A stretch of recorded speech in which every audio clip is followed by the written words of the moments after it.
সূরা আল হাক্কাহ। রহমান রহিম আল্লাহ তাআলার নামে। একটি অনিবার্য সত্য ঘটনা। কি সেই অনিবার্য সত্য ঘটনা? তুমি কি জানো সেই অনিবার্য সত্য ঘটনাটা আসলেই কি? আদ ও সামুদ জাতির লোকেরা মহাপ্রলয় সংক্রান্ত এমনি একটা সত্য ঘটনা অস্বীকার করেছিল। পরিণামে দাম্ভিক সামুদ গোত্রের লোকদের এক প্রলয়ঙ্করী বিপর্যয় দ্বারা ধ্বংস করে দেওয়া হয়েছে। আর শক্তিশালী গোত্র আদকে ধ্বংস করা হয়েছে প্রচন্ড এক ঝঞ্ঝা বায়ুর আঘাতে। একটানা 7 রাত ও 8 দিন ধরে তিনি তাদের উপর দিয়ে এ প্রচন্ড বায়ু প্রবাহিত করে রেখেছিলেন।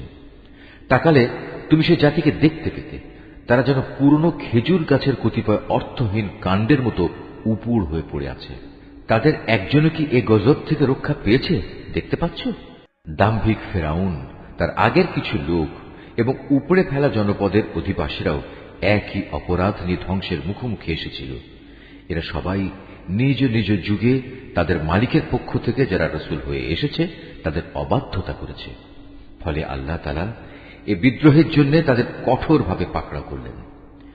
নবী নূহের সময় যখন পানি তার নির্দিষ্ট সীমা অতিক্রম করল, তখন আমি তোমাদের বাঁচানোর জন্য নৌকায় উঠিয়ে নিয়েছিলাম, যেন তোমাদের জন্য আমি তাকে একটি শিক্ষামূলক ঘটনা বানিয়ে রাখতে পারি। তাছাড়া উৎসাহী কানগুলো যেন এ বিষয়টা পরবর্তী মানুষদের জন্য স্মরণ রাখতে পারে।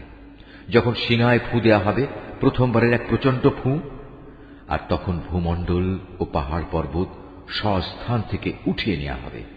অতঃপর উভয়টাকে একেবারেই একটাকে আরেকটার উপর ফেলে চূর্ণ বিচূর্ণ করে লণ্ড ভণ্ড করে দেয়া হবে। ঠিক সেদিনই সে মহা ঘটনাটি সংঘটিত হবে। সেদিন আকাশ ফেটে পড়বে, অতঃপর সেদিন তা বিক্ষিপ্ত হয়ে যাবে। ফেরেশতারা আল্লাহর আদেশ পালন করার জন্য আকাশের প্রান্তে অবস্থান করবে, আর তাদেরই 8 জন ফেরেশতা তোমার মালিকের আরশ তাদের মাথার উপর বহন করে রাখবে। সেদিন তোমাদের আল্লাহ তাআলার সামনে পেশ করা হবে। তোমাদের কোনো কিছুই সেদিন গোপন থাকবে না। সেদিন যার আমলনামা তার ডান হাতে দেয়া হবে, সে খুশিতে লোকজনকে ডেকে বলবে, তোমরা কে কোথায় আছো, এসো এবং আমার আমলনামার পুস্তকটি পড়ে দেখো। হ্যাঁ, আমি জানতাম আমাকে একদিন এমনি হিসাব নিকাশের সামনাসামনি হতে হবে। অতঃপর বেহেশতের উদ্যানে সে চির সুখের জীবন যাপন করবে। উদ্যান হবে আলিশান জান্নাতের মধ্যে। এর ফলমূল তাদের নাগালের মধ্যেই ঝুলতে থাকবে। আল্লাহর পক্ষ থেকে অভিনন্দনপূর্ণ ঘোষণা আসবে, অতীতে যা তোমরা কামাই করে এসেছ তারই পুরস্কার হিসেবে আজ তোমরা প্রাণ ভরে এগুলো খাও এবং তৃপ্তি সহকারে পানীয় গ্রহণ করো। আর সে হতভাগ্য ব্যক্তি যার আমলনামা সেদিন তার বাম হাতে দেয়া হবে, সে দুঃখ ও অপমানে বলবে, কত ভালো হতো যদি আজ আমাকে কোন রকম আমলনামায় না দেয়া হতো। আমি যদি আমার হিসাবের খাতাটি নাই জানতাম। হায়, আমার প্রথম মৃত্যুই যদি আমার জন্য চূড়ান্ত নিষ্পত্তিকারী বিষয় হতো। আমার ধন সম্পদ ও ঐশ্বর্য আজ কোনো কাজেই লাগলো না। আজ আমার কর্তৃত্ব ও ক্ষমতা নিঃশেষ হয়ে গেল। এ সময় জাহান্নামের প্রহরীদের প্রতি আদেশ আসবে, যাও তোমরা তাকে পাকড়াও করো, এরপর তার গলায় শেকল পরিয়ে দাও। অতঃপর জাহান্নামের জ্বলন্ত আগুনে তাকে প্রবেশ করাও এবং তাকে 70 গজ শেকল দিয়ে বেঁধে ফেলো। কেননা সে কখনো মহান আল্লাহর উপর বিশ্বাস স্থাপন করেনি। সে কখনো দুস্থ অসহায় লোকদের খাবার দেওয়ার জন্য অন্যদের উৎসাহ দেয়নি।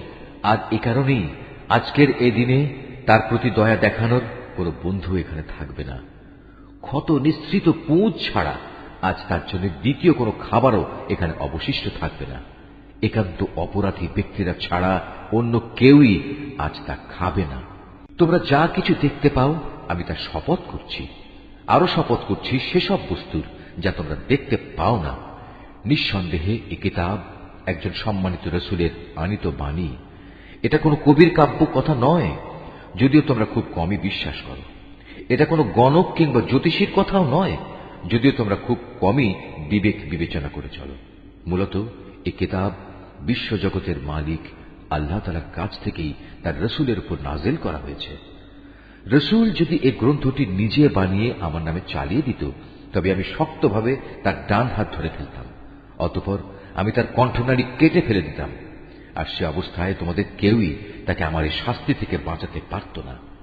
সত্যি কথা হচ্ছে, আল্লাহ তাআলাকে যারা ভয় করে এ কিতাব তাদের জন্য উপদেশ বই কিছু নয়। আমি ভালো করেই জানি তোমাদের একদল লোক হবে এ কিতাবকে মিথ্যা সাব্যস্তকারী। এটি তাদের জন্য গভীর অনুতাপ ও হতাশার কারণ হবে যারা আল্লাহ তাআলাকে অস্বীকার করে। নিঃসন্দেহে এ মহাগ্রন্থ এক অমোঘ সত্য। অতএব হে নবী, এমনই একটি গ্রন্থের জন্য তুমি তোমার মহান মালিকের নামের পবিত্রতা বর্ণনা করো।